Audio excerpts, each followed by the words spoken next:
औज़ुबिल्लाहिमिनश्शैतानिर्रजीम बिस्मिल्लाहिर्रहमानिर्रहीम। एक दफ़ा फिर Nadeem Sarwar from physics by Nadeem और एकेडमी ऑफ साइंसेस के साथ आप लोगों के सामने हाज़िर है। आज का जो हमारा टॉपिक है वो ओहम्स लॉ है। ओहम्स लॉ में हमने स्टडी करना है काफ़ी सारी चीज़ों को, तो स्टार्ट करते हैं बगैर टाइम वेस्ट किए हुए। ओहम लॉ से थोड़ी-सी कुछ बातें हम कर लेते हैं, फिर इसको अंडरलाइन भी कर लेते हैं जी साथ-साथ। हमने जब ओहम लॉ की बात करनी है तो ohm law basically German scientist George Simon ohm ने 1826 में जो है वो प्रोवाइड किया था। उसको डिस्कवर कह लें या उसको उसका रिसर्च कह लें। उसने सबसे पहले हमें बताया कि ये बेसिक लॉ ऑफ इलेक्ट्रिसिटी है और जितनी भी जहाँ-जहाँ पे भी हम इलेक्ट्रिसिटी की बात करेंगे तो वहाँ पे कहीं न कहीं किसी न किसी सूरत में ओहम लॉ जो है वो लाज़मी एक्ट कर रहा है। बेसिक इस वजह से कि इसमें जो 3 चीज़ें इस्तेमाल हो रही हैं वो तीनों ही पूरे इलेक्ट्रिकल पोर्शन का या पूरे इलेक्ट्रिसिटी का एक मेजर पोर्शन है, जिसमें सबसे पहले आपके पास जो है वो वोल्टेज है, उसके बाद फिर करंट है और रेजिस्टेंस। तो इन तीनों का एक लॉ है, इन तीनों के बगैर ना तो इलेक्ट्रिसिटी का कोई चैप्टर कंप्लीट हो सकता है, ना कोई बात कंप्लीट हो सकती है। तो ये हमारे पास इस वजह से हम क्या कहते हैं, ये हमारे पास बेसिक लॉ है। ठीक है? तो सबसे पहले हमने बता दिया कि this was discovered by German scientist Simon George Simon Ohm in 1826 और ये किसी भी डीसी सर्किट में जो है वो हम इसको स्टडी करते हैं। अब हमने ये भी बताया, फिर हमने ये भी कहा कि this relationship is basically a very basic law of electricity और इस रिलेशनशिप में हमारे पास 3 फंडामेंटल इलेक्ट्रिकल क्वांटिटीज़ हैं, जिनमें हमारे पास वोल्टेज है, जिनमें हमारे पास करंट है और रेजिस्टेंस। जब किसी भी सर्किट की बात हम की जाती है या तो सर्किट में इलेक्ट्रिकल सर्किट में हमें ऐसे मटेरियल्स की तलाश होती है जिनमें हमारे पास जो है वो फ्री इलेक्ट्रॉन्स हों। जब तक फ्री इलेक्ट्रॉन्स नहीं होंगे तब तक आप किसी भी इलेक्ट्रिकल सर्किट में या किसी भी मटेरियल में इलेक्ट्रिसिटी को मूव नहीं करवा सकते, करंट को मूव नहीं करवा सकते। पहली तो चीज़ हमें वो मटेरियल्स देखने हैं जिनमें फ्री इलेक्ट्रॉन्स हों ताकि वो करंट को और इलेक्ट्रिसिटी को आगे मूव कर सकें। और जितने भी फ्री इलेक्ट्रॉन हैं obviously they response to an applied electric field. हमारे पास इलेक्ट्रिक फील्ड जब अप्लाई करें तो पॉजिटिव नेगेटिव एक ऑब्वियसली हम जब बैटरी का सोर्स लगाएंगे, एक वोल्टेज सोर्स लगाएंगे। कैसे लगाएंगे? एक्सटर्नली हमने लगाना है कुछ मेटल वायर्स के साथ वोल्टेज सोर्स लगा के। तो हमने उन्हीं जो इलेक्ट्रॉन्स फ्री इलेक्ट्रॉन्स थे उनको एक पोटेंशियल डिफरेंस अप्लाई करना है, जिसकी वजह से those electrons will move through the material. ठीक है?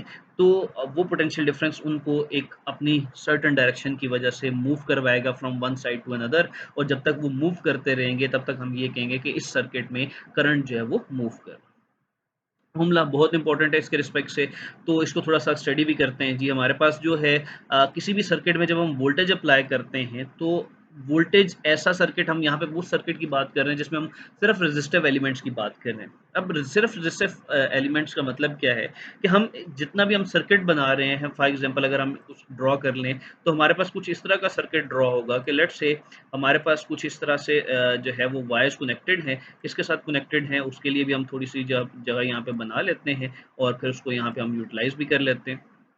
तो लेट्स से हमारे पास सबसे पहले जो है वो यहाँ पे एक कोई भी सोर्स कह लगते हैं जो कि इलेक्ट्रिसिटी को यूज़ करेगा और वो यूज़ करने वाला जो है वो इलेक्ट्रिक बल्ब भी हो सकता है, वो कुछ भी हमारे पास जो है वो यहाँ पे। तो लेट्स से सबसे पहले तो है हम यहाँ पे इलेक्ट्रिक बल्ब जो है वो लगा देते हैं।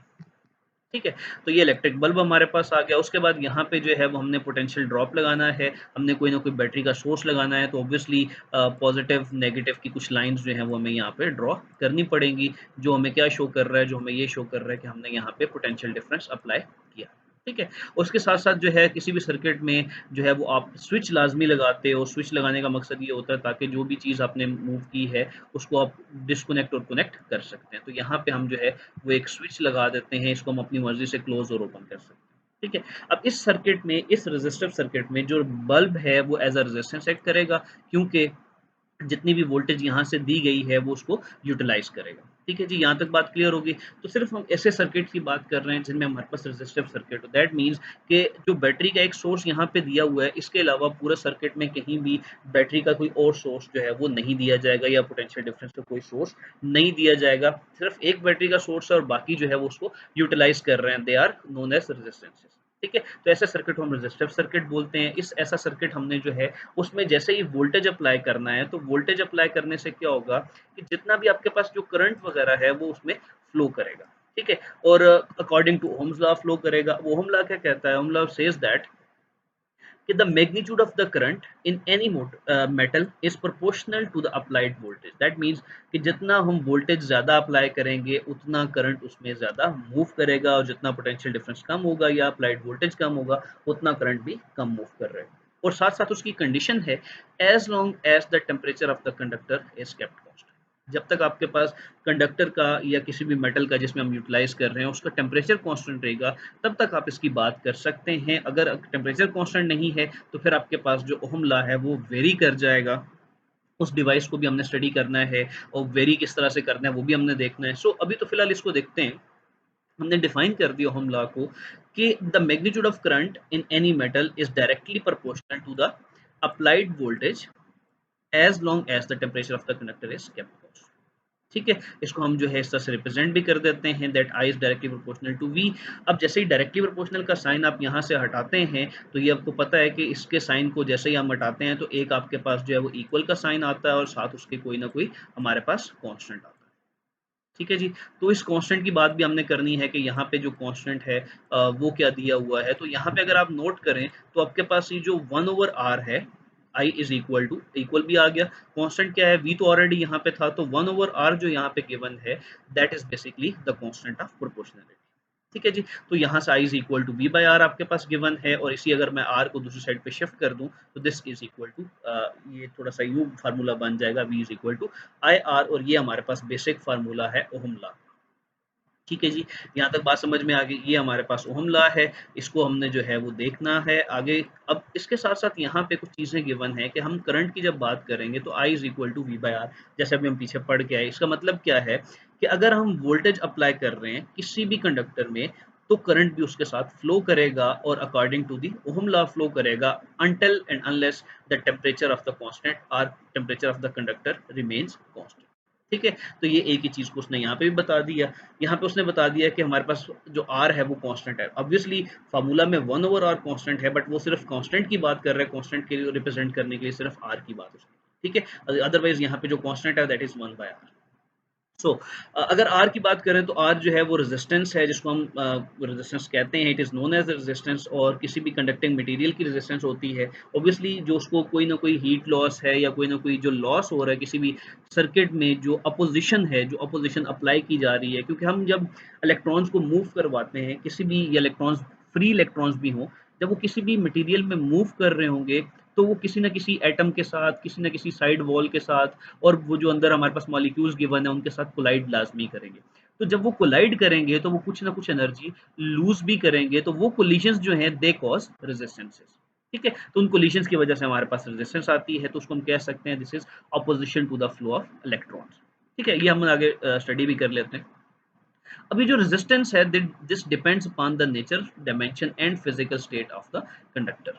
ठीक है। नेचर क्या है? दैट मीन्स के हमारे पास जो है वो कितना अच्छा कंडक्टर है, क्या वो इलेक्ट्रॉन्स उसमें फ्री इलेक्ट्रॉन हैं या भी नहीं है, क्या वो अलाउ कर रहा है करंट को पास करना या नहीं करना, ये आपके पास उसकी नेचर है। डायमेंशन मीन्स कि उसकी कोई ना कोई वैल्यू है, हम उसमें डायरेक्शंस को स्टडी कर सकते हैं कि करंट मूव किस डायरेक्शन से किसको कर रहा है, या पॉजिटिव नेगेटिव कुछ गिवन है या नहीं। और जो फिजिकल स्टेट है, फिजिकल स्टेट मीन्स कि हमारे पास सॉलिड है, लिक्विड है, या फिर गैस है जो कि कंडक्ट कर रहा है। तो इन तीनों चीज़ों पर रेजिस्टेंस जो है वो डिपेंड करती है। और कोई भी जो कंडक्टर है अगर वो ओहम लॉ को ओबे करेगा तो उसके लिए ज़रूरी है कि जो आई और वी का जो ग्राफ आएगा, जो वोल्टेज और करंट का जो ग्राफ है, क्योंकि दे आर डायरेक्टली प्रोपोर्शनल, तो डायरेक्टली प्रोपोर्शनल की वजह से जो ग्राफ बनेगा वो भी एक स्ट्रेट लाइन होनी चाहिए। ठीक है। और इसको अगर हम देख लें तो यहाँ पे अगर आपको ग्राफ नज़र आ रहा है, इस ग्राफ में अगर आप देखें तो आई और वी का ग्राफ है। ठीक है। और ग्राफ बनाने के लिए हमेशा ये चीज़ आपने याद रखनी है कि जो इंडिपेंडेंट क्वांटिटी होती है वो हमेशा एक्स एक्सिस पे आती है, और जो डिपेंडेंट क्वांटिटी होती है वो हमेशा वाई एक्सिस पे आती है। तो इंडिपेंडेंट क्वांटिटी हमारे पास वोल्टेज है, क्योंकि करंट जो है वो वोल्टेज पे डिपेंड कर रहा है, तो करंट इज डिपेंडेंट। वोल्टेज किस चीज, किसी पे, सर्किट की किसी चीज पे डिपेंड नहीं कर रहा, वो तो ये है कि हमने जितना वोल्टेज लगा दिया दैट इज इट। ठीक है। तो वोल्टेज किसी चीज पे डिपेंड नहीं कर रहा, सो वोल्टेज इज इंडिपेंडेंट, और जो करंट है that is dependent on I. So I जो है वो वाई एक्सिस पे और वी एक्स एक्सिस पे। अब जो जितने भी हमारे पास मेटल्स हैं, जितने भी कंडक्टर्स हैं, हर वो कंडक्टर जिसको ओहमिक कंडक्टर कह सकते हैं, या हर वो कंडक्टर जो ओहम लॉ को फॉलो करेगा। दो चीज़ें हो गई कि ओहम लॉ को फॉलो करने वाले कंडक्टर्स को हम ओहमिक मेटल्स या ओहमिक कंडक्टर्स बोलते हैं, और दूसरी चीज़ कि उनका जो ग्राफ है वो 0 पॉइंट से गुजरते हुए बिल्कुल एक स्ट्रेट लाइन जो है उसकी तरह एक्ट करता है, और we will get a totally straight line in between the V and I axis. ठीक हो गया?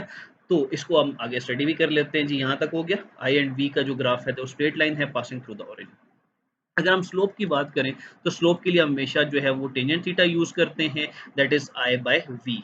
आई बाय वी हमारे पास जो है वाई एक्सिस बाय एक्स, तो हमें हमेशा से ही पता है कि जितना भी हम स्लोप की जब भी बात करते हैं तो स्लोप का जो फार्मूला है वो हम एस इज इक्वल टू, अगर मैं सीधा सीधा लिख दूं कि that is Y by X, तो कोई इसमें गलत बात नहीं होगी। तो यहाँ पे भी Y axis divided by X axis करें तो आपके पास आई बाय वी है, और I by V is equal to 1/r, ये होम लॉ से हमारे पास आ जाता है।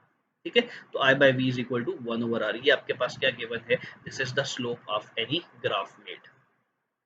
उसके बाद अब जब आर की बात करें तो कांस्टेंट है किसी भी स्लोप में ओहमिक कंडक्टर्स के लिए। अब जो ओहम लॉ है ये हर एक के लिए वैलिड नहीं होता, जो कंडक्टर तो इसको फॉलो करते हैं वो हमने बता दिया ओहमिक कंडक्टर होते हैं, बट जो इसको फॉलो नहीं करते they are also known as non ohmic materials. या अब ऐसे मटेरियल्स को जो है वो हम आगे डिस्कस भी करेंगे, कुछ मटेरियल्स का नाम भी हम साथ में डिस्कस कर लेते हैं। तो ohm law is not valid for all the conducting materials, उसके लिए हमारे पास जो है वो आई एंड वी वर्सेस जो ग्राफ है वो हमारे पास नॉन ओहमिक मटेरियल्स कहलाते हैं या नॉन ओहमिक ग्राफ है। अब हर मटेरियल के लिए उसने ये भी बता दिया कि not all the conducting materials. अब ऑल द कंडक्टिंग मटेरियल के लिए ऐसा क्यों नहीं है? क्योंकि सिर्फ कुछ मेटल्स हैं या कुछ ऐसे प्योर मेटल्स हैं जो ओहम लॉ को फॉलो करते हैं, उसके अलावा बाकी जो कंडक्टर्स भी हैं वो इसको फॉलो नहीं करते। क्यों फॉलो नहीं करते? क्योंकि हम बात कर रहे हैं कि हमने सबसे ऊपर ये बात की थी कि टेम्परेचर रिमेन्स कांस्टेंट। अब जब हम किसी भी जगह पे कोई भी रूल फॉलो करते हैं या किसी भी जगह पे हम वोल्टेज अप्लाई करते हैं, करंट मूव करता है, तो उसकी वजह से हर जगह पे आप उसको कांस्टेंट नहीं रख सकते। आप उस टेम्परेचर को कांस्टेंट नहीं रख सकते हो, तो उस टेम्परेचर की वजह से आपके पास जो ग्राफ हैं वो अप एंड डाउन मूव कर जाते हैं। कहीं पर रेजिस्टेंस ज़्यादा हो जाती है तो करंट कम हो जाता है, कहीं पे करंट ज़्यादा हो जाता है यानी कि रेजिस्टेंस कम हो जाती है। तो वो चीज़ें भी हमने साथ में देखनी है। ऐसे ग्राफ जो स्ट्रेट लाइन को फॉलो नहीं करते या जो ओहम लॉ को फॉलो नहीं करते उनको नॉन ओहमिक ग्राफ भी हम बोलते हैं। उनकी जो डायरेक्शन है वो किस तरह से, वो भी हम देखते हैं। अभी हमने कुछ डायग्राम्स भी देखनी है। तो जो नॉन ओहमिक कैरेक्टरिस्टिक्स हैं, जैसे उसमें सबसे पहले आपके पास जो फिलामेंट ऑफ इलेक्ट्रिक बल्ब है, उसके अलावा थर्मिस्टर्स हैं, उसमें आपके पास सेमीकंडक्टर्स, डायोड्स हैं। तो ये बहुत सारे मटेरियल्स हैं जो कि हमको फॉलो या ओहम लॉ को फॉलो नहीं करते। ठीक है?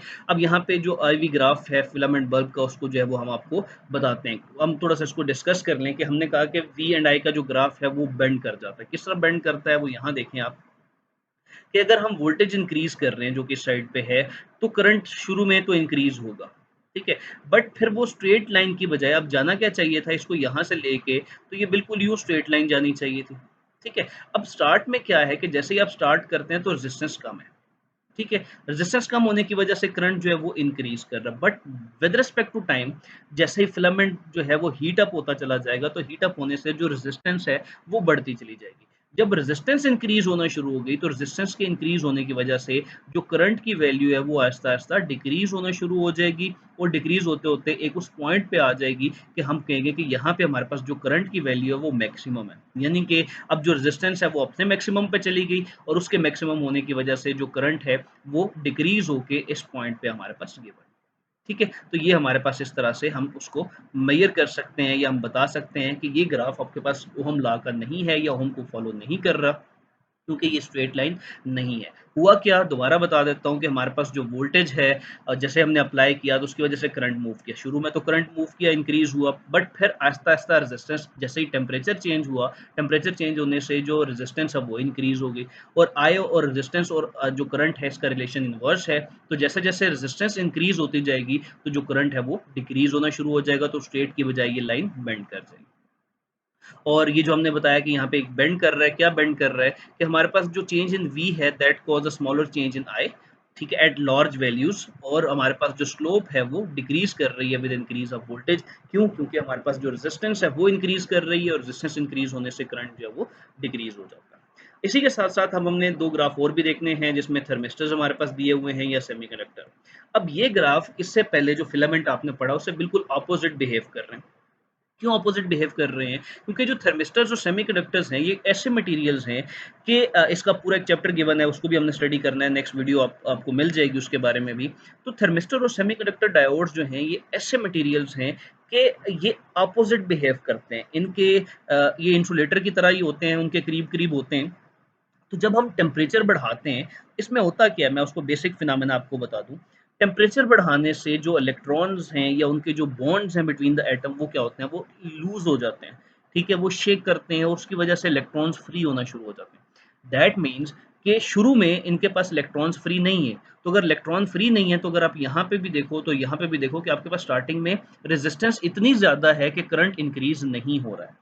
ठीक है, but with the passage of time, जैसे जैसे करंट बढ़ता चला, सॉरी, टेम्परेचर बढ़ता चला जाएगा, तो इनमें जो नंबर ऑफ फ्री इलेक्ट्रॉन्स है वो भी इंक्रीज होना शुरू हो जाएंगे।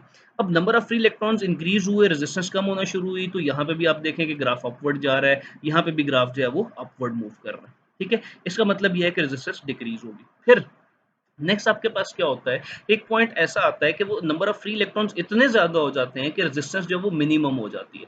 तो रेजिस्टेंस मिनिमम होने से आपके पास जो है करंट में एकदम से जो है वो एक इंक्रीज आता है, और ये इंक्रीज क्या है, दैट सेज बेसिकली कि जो रेजिस्टेंस है वो डिक्रीज हो गई या मिनिमम हो गई।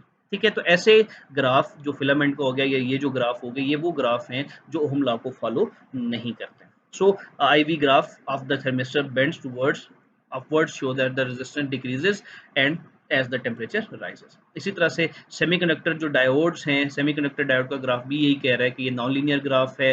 करंट जो है जैसे जैसे पास करेगा वोल्टेज के साथ साथ in one direction, but it is almost zero when it is in moving या when it is past in opposite direction. ये अब चीज़ इसमें भी सेमीकंडक्टर्स की है कि जो डायोड्स हैं, डायोड्स की करेक्टरिस्टिक्स इस तरह से होती हैं कि they only work in one direction, वो रिवर्स डायरेक्शन में मूव नहीं करते, या वो दोनों साइड पे करंट को। तो इसमें हमारे पास जो है ये characteristics of the semiconductor diode है।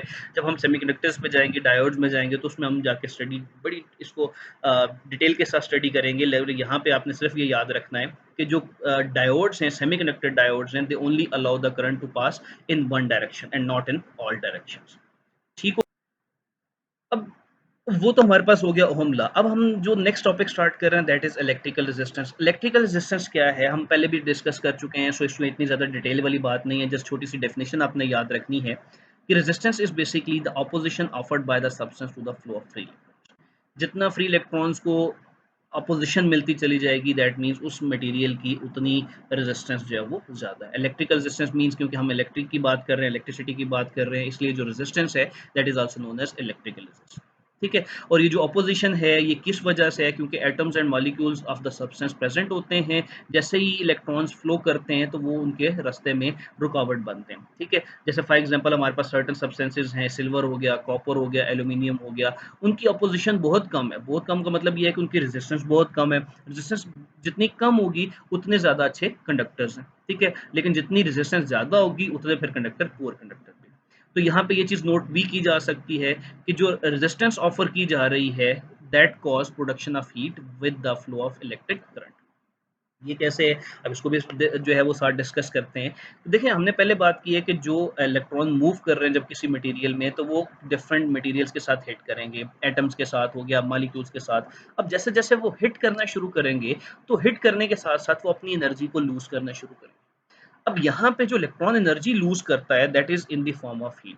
इसमें आप बेस्ट एग्जांपल आप इसके साथ ये कंसिडर कर सकते हो, अक्सर आपने देखा होगा घर में हम लोग चार्जर इस्तेमाल करते हैं, या फ़ोन को हमने चार्जर लगाया हुआ है, तो कुछ देर बाद या तो चार्जर बहुत हीट अप हुआ होता है, या फ़ोन बहुत हीट अप हुआ होता है, वायर हीट अप हुई होती है।